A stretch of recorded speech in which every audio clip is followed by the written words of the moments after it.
I never thought the hardest battle of my life would be with my own family. Growing up, I was always the overlooked middle child, while my sister Jessica was the golden one.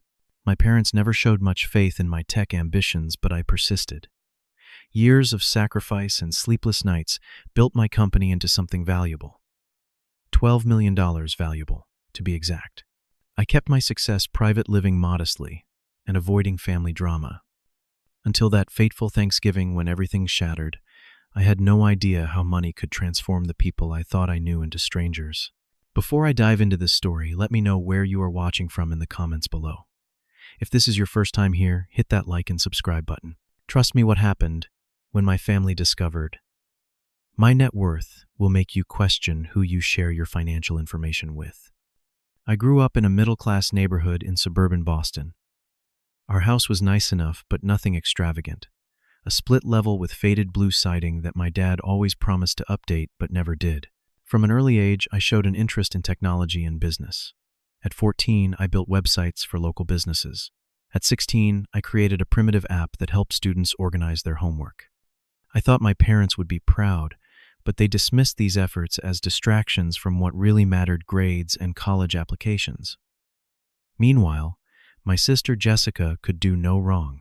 3 years older than me, she was the classic overachiever in traditional ways parents appreciate. Straight A student council president, accepted to an Ivy League school. Every conversation at dinner seemed to revolve around her accomplishments. Jessica got another scholarship, or Jessica was invited to this prestigious summer program. When I tried to share news about my latest coding project, my father would nod distractedly, while my mother would eventually steer the conversation back to my sister. I attended a solid-state college where I majored in computer science. Those years were transformative. I found my tribe, other tech enthusiasts who valued innovation and creativity. We spent weekends in hackathons and evenings discussing startup ideas. For the first time, I felt understood and appreciated for my strengths, rather than criticized for not being Jessica. After graduation, I made a decision that horrified my parents. Instead of taking a secure job at an established tech company, I moved across the country to Seattle to launch my own software business. "This is financial suicide," my father warned. My mother was more emotional. "Why do you always have to be different? Why cannot you just follow a normal path like your sister Jessica?" Who by then had married her college boyfriend Troy and started working at a prestigious marketing firm, sent me a condescending email offering to connect me with real professionals when my little startup adventure inevitably failed. The first 3 years were brutal. I lived in a tiny studio apartment, subsisting on ramen and working 18-hour days. My company, which specialized in logistics software for medical supply chains, struggled to gain traction. I maxed out credit cards and took on consulting gigs to keep afloat. During this period, my communication with family dwindled. Holiday calls were brief and strained. I stopped visiting for Thanksgiving or Christmas, partly because I could not afford the flights, but also because I tired of their disapproval. Then came the breakthrough. A major hospital network signed a contract with my company after a competing system failed them during a critical supply shortage. Our software performed flawlessly during their trial period. Suddenly, we were the hot new solution in healthcare logistics. More contracts followed. Within 18 months, I had paid off all debts and started building a remarkable team. 5 years after leaving Boston, I was running a company valued at over $20 million. I owned 60% of the shares, putting my personal net worth around $12 million. But nobody in my family knew this. I still lived in a modest townhouse. I drove a practical car. I never flashed my wealth on social media. Financial success had not changed my lifestyle much, just eliminated the constant stress about money and given me freedom to make choices based on what I wanted rather than what I could afford. Why keep my family in the dark? I had seen how wealth changed relationships. A college friend who won the lottery described how distant relatives suddenly needed loans and how friendships became awkward and strained. More importantly, I wanted my family to see me, not my bank account. I harbored a childish hope that someday they would recognize my accomplishments on their own terms, not because of the dollar amount attached. This past November, After 3 years of declining invitations, I decided to accept my parents' Thanksgiving invitation. Jessica had apparently been struggling financially. Troy had lost his job at his investment firm due to downsizing and had been unemployed for nearly a year. They had 2 children now, a 6-year-old boy and a 4-year-old girl. My mother hinted that having the whole family together would lift their spirits. I felt a mixture of hope and anxiety as I drove the rental car through my childhood neighborhood. Maybe time and distance had changed the dynamics. Maybe now that we were all adults, the old patterns would fall away. The modest homes, with their neat lawns, looked the same as they always had, creating an eerie time capsule effect. I had changed dramatically, but this place remained frozen. My parents greeted me at the door with awkward hugs. My father had more gray hair, and my mother had gained some weight, but otherwise they seemed unchanged. The house smelled the same, a mixture of my mother's perfume and the scented candles she always burned. Family photos lined the entryway chronicling Jessica's life in detailed progression, with only a handful featuring me. Nothing new there. Jessica and her family arrived 30 minutes later. I was struck by how tired she looked. Her clothing was expensive, but showing wear, and her once meticulously maintained hairstyle had grown out unevenly. Troy drove a luxury car model at least 6 years old, with visible door dings. Their children were well dressed, but seemed subdued, clutching tablets and barely looking up when introduced to their uncle. "So good to see you, stranger," Jessica said with a tight smile. "Still doing the computer thing, software development?" "Yes," I replied. "The company is doing well." "Must be nice," Troy interjected. "The job market is brutal right now, especially for experienced professionals being pushed out for younger, cheaper talent." The conversation quickly turned to their financial woes. Property taxes on their home had increased. Private school tuition for their kids was highway robbery. Insurance premiums were killing them. Credit card interest rates were criminal. They had to cancel their country club membership. The litany continued through appetizers. When I tried to share recent developments in my business, including our expansion into international markets, my mother nodded politely before asking Jessica about her volunteer work at the children's school. My father checked his watch. Troy scrolled through his phone. The familiar feeling of invisibility crept over me, the same sensation from childhood dinner tables when nobody seemed interested in my world. The turning point came while my mother and Jessica prepared the turkey in the kitchen. I received an urgent call from my chief operating officer about a potential acquisition offer. Stepping onto the back porch for privacy, I discussed the details of the 8-figure deal, asking pointed questions about valuation methods and earn-out structures. "The $20 million base offer seems low, considering our growth trajectory," I said. "And I need to see the specific language around the $12 million personal payout before signing anything." When I returned to the kitchen, Jessica was staring at me with an odd expression. The window above the sink had been cracked open despite the November chill. "Important call?" she asked with unusual intensity. "Just work stuff," I replied vaguely.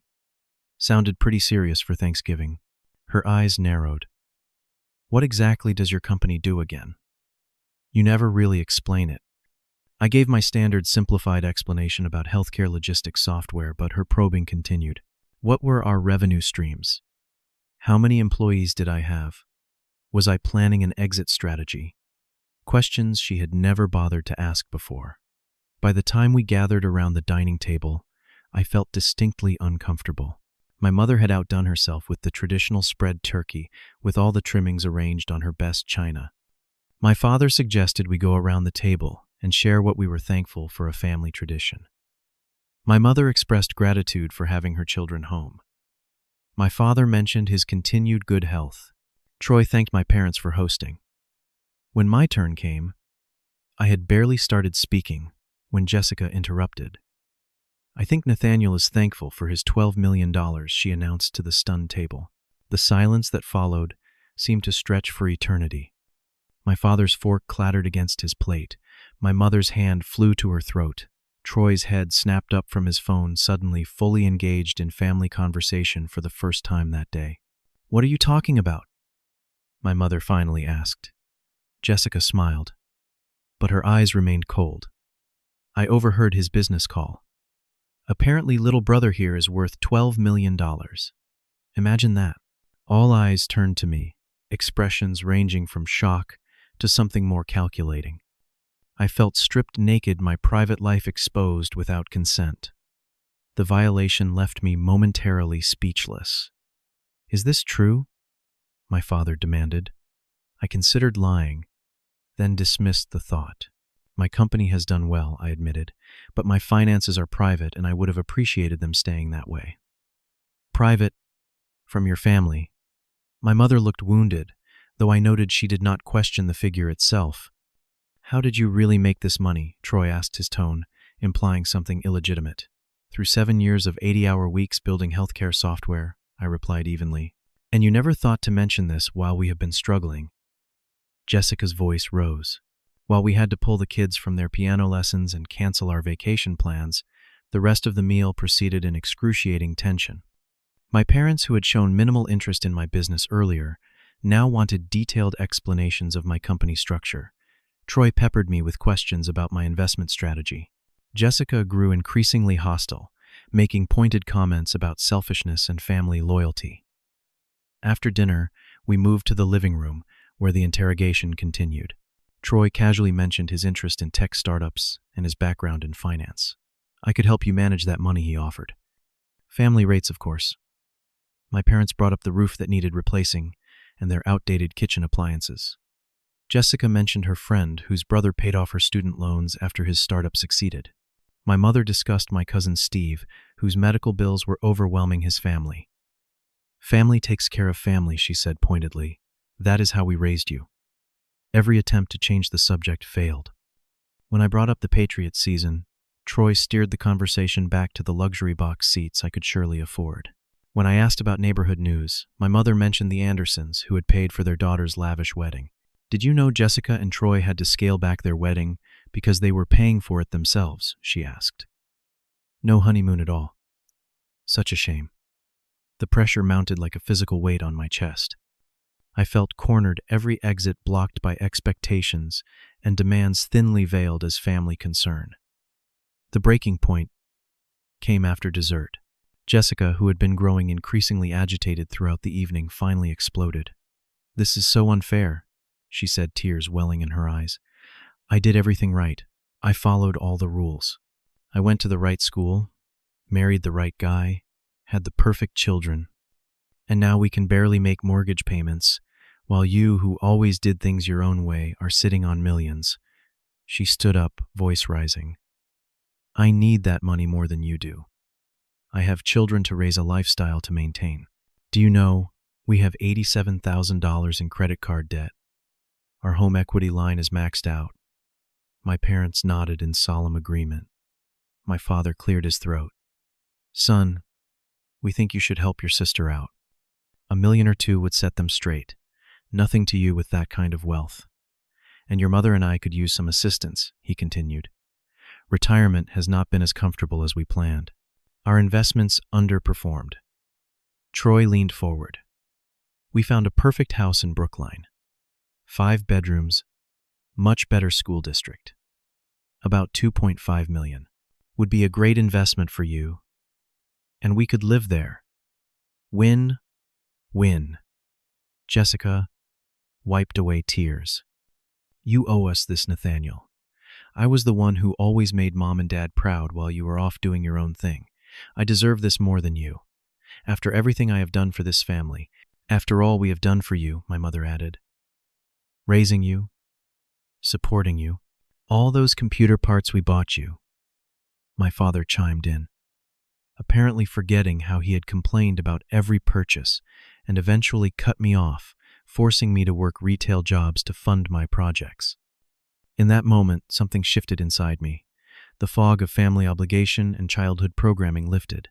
I saw with perfect clarity what was happening, what had always happened. I was valued not for myself, but for what I could provide, whether it was maintaining the family image by conforming or now providing financial bailouts for poor decisions. I took a deep breath and stood up. "I need to say something, and I ask that you listen completely before responding." Surprisingly, they fell silent, perhaps anticipating the announcement of generous gifts. "I love you all, because you are my family, but this situation is revealing things I cannot ignore.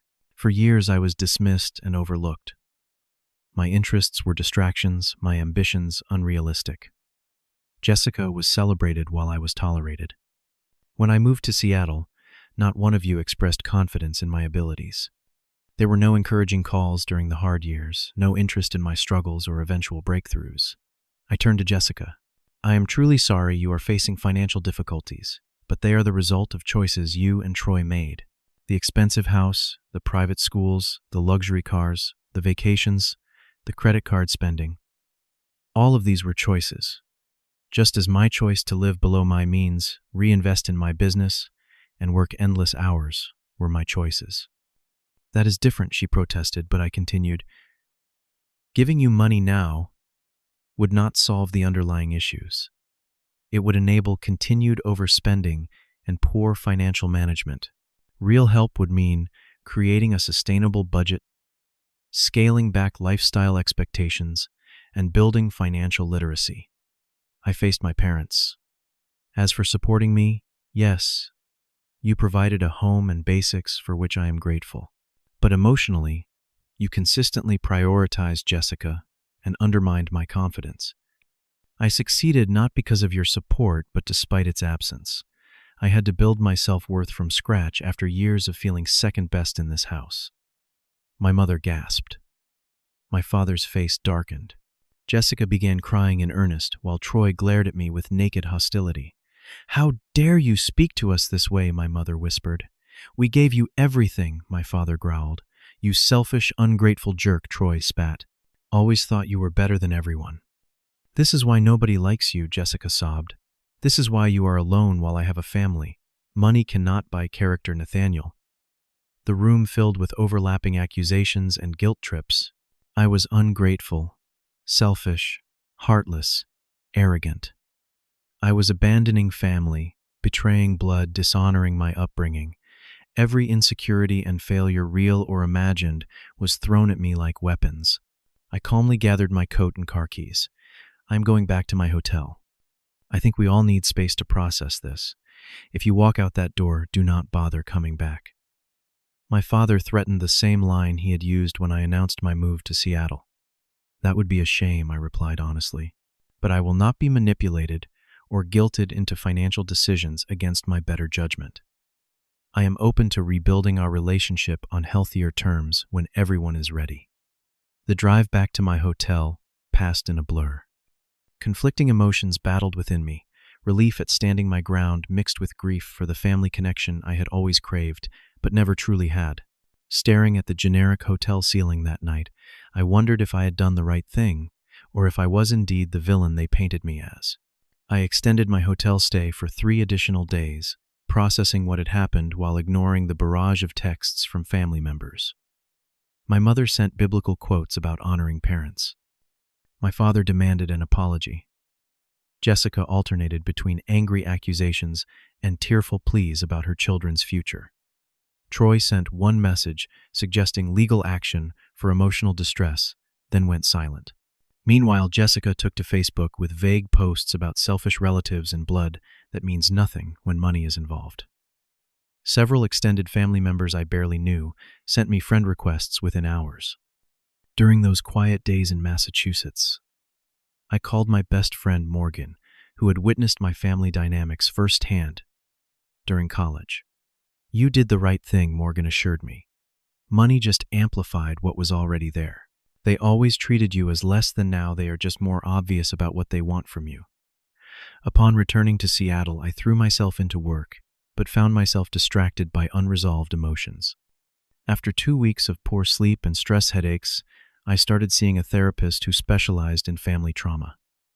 Dr. Winters helped me understand the dysfunctional patterns at play. "Your family operates on conditional love," she explained. "Your value to them has always been tied to what you provide, whether that was conformity before or financial support now." Over the next several months, I worked through layers of childhood pain and adult boundaries. I realized that true family, the kind that nurtures and supports unconditionally, can come from chosen connections rather than just blood relations. Meanwhile, I received an unexpected email from my cousin Emma, my father's niece, who had distanced herself from family gatherings years ago. "I heard what happened at Thanksgiving," she wrote. "Just wanted you to know, not everyone thinks you are wrong. I left that toxic environment years ago and never regretted it." Our correspondence blossomed into regular video chats. Emma had built her own life away from family expectations, becoming an artist in New Mexico. She shared her own painful experiences with our extended family and offered understanding without judgment. Though I maintained my boundary against direct financial bailouts, I did establish education trust funds for my niece and nephew structured so that only the children could access the money for college or vocational training after turning 18. Jessica was furious at this insult, but I felt it was the most genuinely helpful contribution I could make. I also began thoughtfully supporting causes that mattered to me, funding coding programs in underserved schools and backing healthcare initiatives for unhoused populations. Redirecting my resources toward authentic impact rather than appeasing toxic family demands brought unexpected fulfillment. 6 months after the Thanksgiving disaster, I felt transformed. The constant need for parental approval that had quietly driven many of my choices had dissolved. In business meetings, I noticed myself speaking with new confidence, no longer haunted by the voice in my head that sounded suspiciously like my father questioning my competence. My Aunt Susan, my mother's sister, who had always been kind if somewhat distant, reached out with a lunch invitation during her Seattle business trip.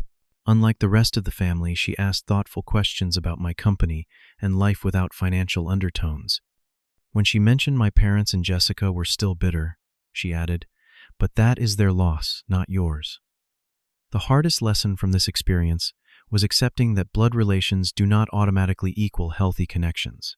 Some family ties need to be loosened or even severed for personal well-being.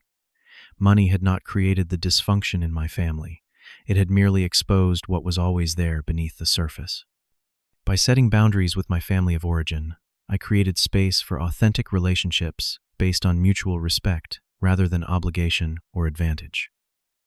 My circle became smaller, but infinitely more nourishing. I found family and friends who celebrated my successes without expecting to profit from them, in mentors who offered wisdom without control, in community members who shared values rather than DNA. Today, I understand that true wealth has little to do with bank balances. It lives in the freedom to be authentically yourself in relationships that uplift, rather than diminish, in knowing your own worth beyond external validation. The $12 million did not make me rich. Recognizing my value and refusing to compromise it did. Has your family ever treated you differently after learning about your success? Share your experience in the comments below. If this story resonated with you, please hit that like button and subscribe to hear more real-life journeys. Your support means everything to this channel. Remember, sometimes the most important family is the one you choose. Thank you for listening, and I wish you the courage to stand in your truth, whatever that means in your life.